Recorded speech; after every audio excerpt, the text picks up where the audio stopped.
وہی بات آ گئی کہ فضل کی قدر ایک گنہگار ہی جانتا ہے۔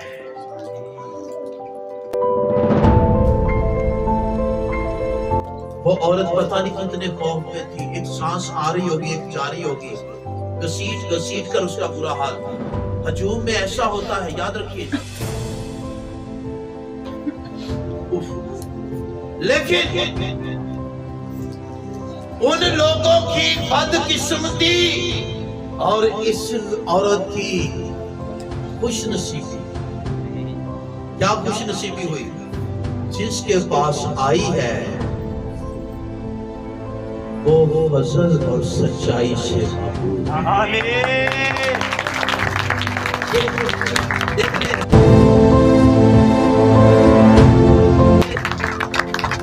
ان کی بد نصیبی اور اس کی خوش نصیبی، بھلے اس کے جتنے بھی گناہ تھے جو یسوع کی پناہ میں آ جاتے ہیں، یسوع کا فضل ان کو چھپا پناہ دیتا ہے۔ آمین۔